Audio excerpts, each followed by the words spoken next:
So you've got 2 weeks before your UCAT and you are just starting. First of all, I would not recommend this. The UCAT is an exam where building speed and familiarity with the questions takes a lot of time. So ideally, you should have more than 2 weeks to properly review for the exam if you want to perform your best. But if you are in this position, panicking about not having enough time to study properly is not going to get you any extra marks. So in today's video, I'm going to show you exactly how I would structure the 14 days before the UCAT if I had to start from scratch. And I do think that the most important thing to remember here is that you're not just trying to be perfect in every question type in the next 2 weeks, because that is pretty much humanly impossible. Instead, you have to very quickly assess where your strengths are so that you can learn how to get the most amount of marks in the short time you have to study. But if I woke up tomorrow and I only had 14 days to study for the UCAT with zero prior information, this is the strategy that I would follow. And if you're watching this video, you are probably short on time as well and are panicking about your UCAT, so let's not waste any time and let's get straight into the first point. The very first thing that I recommend doing if you only have 14 days to study for the UCAT is to get familiar with the exam.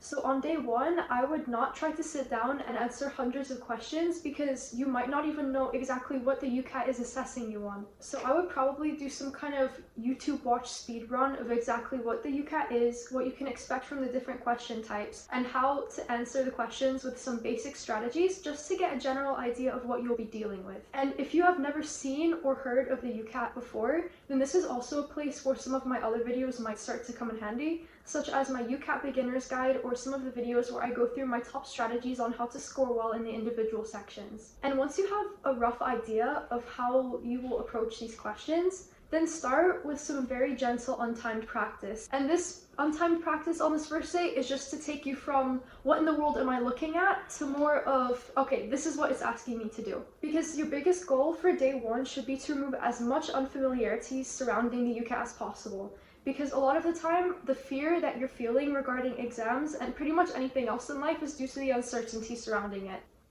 Day two out of my 2-week CRAM guide is when I would take some kind of full-length mock exam. And you could use a diagnostic mock on platforms such as Medify, or you could even go with one of the official UCAT full-length mock exams. And when you're taking this, I want you to take it as seriously as you possibly can. So you should do this timed, and you should not cheat and try to look up answers, and don't give yourself any extra time or breaks in the middle if that's not where they belong in the official UCAT. Replicating the official exam environment as much as possible allows you to better understand what exactly you'll have to be targeting in your future study days. And once you finish, I would recommend even looking at the questions you got wrong on the same day if you have time and energy. You have to go through every question you got incorrect and try to understand what made you get it incorrect. So did you not have enough time to get through it? Did you not understand what they were asking you? Or even if it was some kind of careless mistake, because all of those can really help you tailor your studying days. And every minute that you spend studying really counts if you only have 2 weeks. And after this, you should start ranking your UCAT sections in order of priority. So if you scored extremely low on one section, that is the one you have to target first. And if, for example, you're not struggling as much with quantitative reasoning or decision making, you only have 2 weeks to study, so you should not be spending equal amounts of time on all of the sections. Just focus on where you're losing the most points first. And one big reminder for your first ever practice diagnostic mock is to not let it make you feel discouraged. Because the point of this was not to make yourself feel good, it was more just to understand how you should personalize your study routine to increase your points as much as possible over the next 2 weeks that you have. And this exam was one of the most useful things that you could have done starting out. The next thing, as talked a little bit about in the previous section, was to attack your weaknesses ruthlessly. And this is where the bulk of your preparation is going to lie. And just as we discussed, you should target the sections based on the order of priority as derived from the diagnostic mock you took on your second day. So for example, if you didn't do as well on verbal reasoning as in the other 3 cognitive subsections, then start your first ever study day with verbal reasoning. And as you don't have too much time, I would heavily lean towards doing almost exclusively timed practice. If you had a few more weeks or even months to study for the UCAT, then I would recommend incorporating a little bit more untimed practice into your routine just to get familiar with the question types. But as we're so short on time in this 2-week interval, you really have to combine the time that you take to learn how to answer the questions with how to answer them under time pressure. The only drawback of this is that you might see that your scores are also here lower than what you would have expected them to be, And as with the first ever mock you've ever taken, it's really important to not get discouraged here, because timed practice is brutal for nearly everybody. And if you are starting out at the very beginning of your UCAT study journey with exclusively timed practice, your learning curve might be a little bit greater than some other people's. But it is crucial to put yourself into this uncomfortable environment to learn how to answer questions under the UCAT time pressure. So this prioritized time practice is what I would start doing in days 3 to 6 of my 2-week CRAM routine. And as you're going through and you're getting questions right, but also getting questions wrong, it is important to keep a very detailed error log.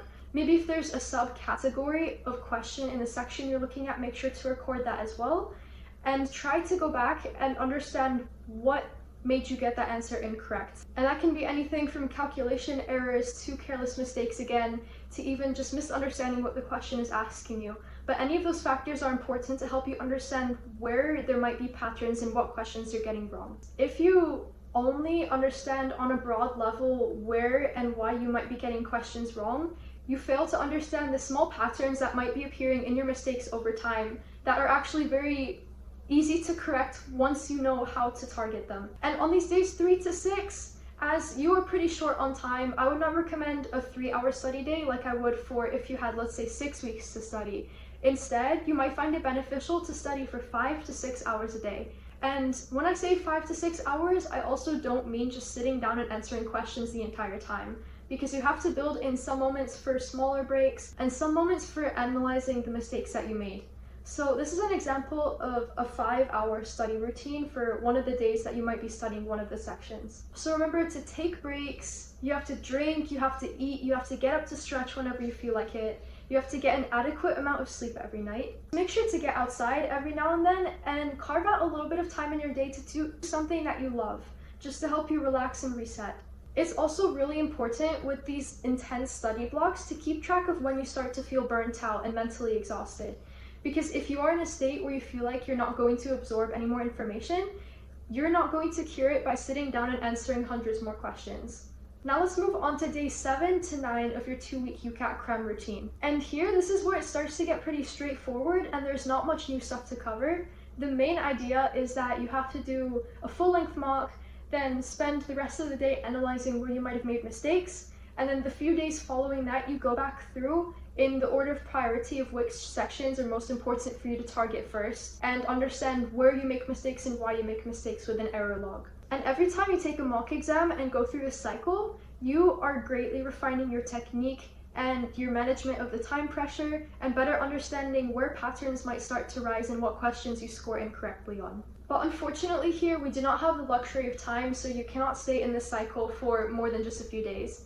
And by the time you hit days 10 to 12, it is time to start shifting already into your exam mode. So at this point, I would definitely make your revision increasingly resemble the actual UCAT. So if you're using alternate resources like Medify or MedEntry, as fantastic as they can be, this is also the time where you should switch to doing almost completely official UCAT practice. So if we're looking back at the entire study routine, I would focus on not spending more than 5 to 7 days with predominantly the third-party resources before shifting to nearly exclusively the official UCAT practice materials. Because as accurate as some of those mock exams might seem on different websites, the only way you can get a true feel for what the UCAT is like is by using the official materials. And if you get a chance, it can also be incredibly beneficial to squeeze in at least the UCAT official mocks C and D, which have seemed in past testing cycles to be most representative of the real exam. There is another little part of your UCAT preparation that can make a big difference in your score, and it is not even related to the questions, it is the shortcuts. As you cannot become an expert in every question type in the 2 weeks you have to learn how to maximize your points both within the questions you're actually answering,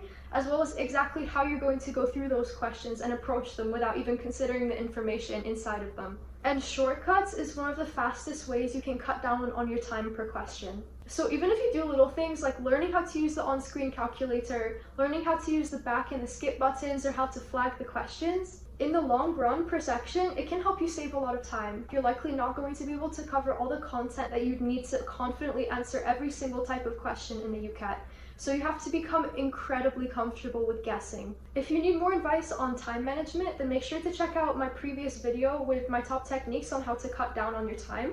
But one of the pieces of advice that I discussed thoroughly there was being able to triage your questions, because it is not worth spending 3 minutes on a question that you really just don't understand if you have half a section waiting behind it that can give you so many more points. And if you're feeling pretty ambitious with the 2 weeks that you have, I would set yourself a cool little goal, and it is to at least be able in every section to get through and to skim over each of the questions. And that has nothing to do with answering all the questions accurately. It just ensures that you'll have enough time to assess whether every single question in the section is worth your time or not. Because on top of having a rough understanding of how to answer these questions, it's important to know when to skip and move on, and how to collect the points that you already know how to get. Okay, and now we have reached day 13, which is the second last day before your UCAT. And on this day, I would do another official full-length mock exam under exam conditions that are as accurate as they can be. And at the same time, I would try to not study too heavily. So after you finish that exam, I would go through and I would assess where my strengths and weaknesses lie, and what question types I might struggle with, and where I'm losing the most marks, and any patterns, if any, show up. So on the second last day before your UCAT, instead of spending a few hours trying to understand and master an obscure question type, I would focus more on the weaknesses that I have that would have the highest impact if I learned how to correct them quickly. In the 12 days before this, you should have gathered some techniques that you've become more comfortable with using. And this mock exam is more just about refining them than doing too much else. And now we have finally reached the day before your UCAT. And this is when the nerves might start to kick in, or you might start to doubt yourself. But it is really important to silence all those voices and remind yourself that you've been putting as much effort as you could have into these past 2 weeks to prepare. And even though it feels unnatural after the crazy amount of studying you've been doing over these past 13 days, you should remind yourself to not study too much. Try to keep your revision to maybe an hour or less. So you're not going to be going through hundreds of questions or going through another full-length timed mock. Instead, maybe just do little things like refreshing what strategies you've been using, looking back over your error log and seeing what patterns there were in the mistakes you made so that you can prevent them on your actual exam day. And on the last day, don't just suddenly try to implement a new strategy or try to understand another question type. Because if you only give yourself 1 day to learn and refine a technique, it's never going to be as polished as the technique that you started using and building, let's say 3 days into your practice. So it might feel awful to not study too much on this last day, but it is also incredibly important to remember that you need to give your brain enough rest so that it can do as well as possible on your actual exam day. You want to walk into that testing center with a functioning brain, and the only way to do it is to step away a little bit from your usual revision schedule. So instead of studying too much on this day, try to keep studying to an hour or less. And some of your bigger priorities here should be hydrating enough, getting enough food, and getting enough sleep, and just knowing where you have to go to your testing center the next day. And another quick thing, if there were 5 things that I would not want you to do for the study routine that I want you to take away from the video, let it be these. And the first one is not watching hours of UCAT study videos without doing any actual questions. Because the main way you're going to develop competency and accuracy in answering is by doing the actual questions yourself. The other thing is to not obsess over a single difficult question type, because trust me, there are so many question types on the UCAT, and you might find it a lot more high impact to work on a question type that might be a little bit less difficult, but that you know will have more room for improvement if you practice. The third is, I know you might feel like cramming as many mocks as possible into this time, but if you do a mock every single day without reviewing it, then you are not really learning too much from that. Because if you don't review your mistakes, you don't see where patterns arise in the errors that you make, and it will be a lot more difficult for you to improve. The fourth is to not rely on exclusively third-party UCAT materials up until the last day, because although a lot of other platforms try their best to replicate the environment and the difficulty of the questions on the UCAT, the only source of material that provides the most up-to-date and accurate information that is most true to what you'll see on your exam day is the official UCAT website in their official preparation resources section. And the fifth thing is that even though it might feel like there are not enough hours in the day to possibly get through everything you have to revise, you cannot sacrifice your sleep to get in hundreds more questions. Because if you neglect your basic bodily functions like eating and sleeping and keeping yourself hydrated, then you'll find it a lot more difficult to answer the UCAT questions the next day accurately. So here, your mental and physical health are arguably more important than your academic performance, and never forget that. And the one last thing I wanted to talk a little bit about is just to be realistic with what your expectations are.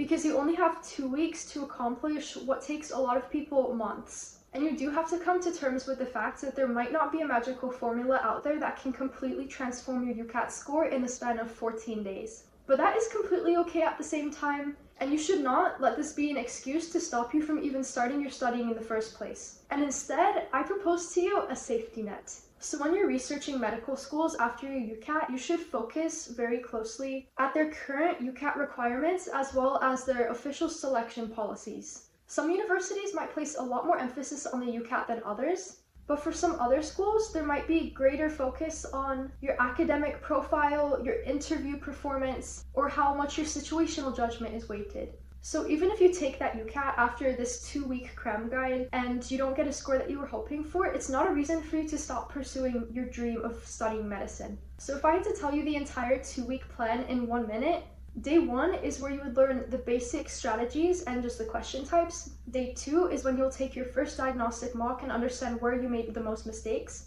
Days 3 to 6 is where you would attack your weaknesses with your personalized study plan.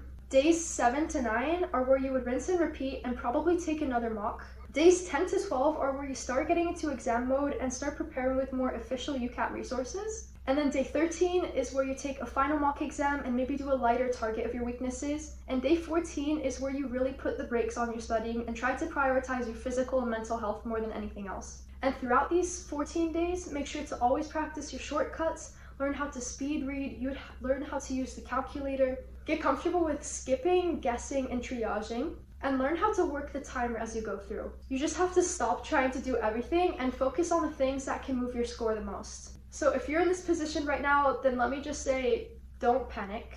Make your plan, start today, do not wait any longer to start studying, and just go get those marks. And I truly believe in you, and I wish you the best of luck.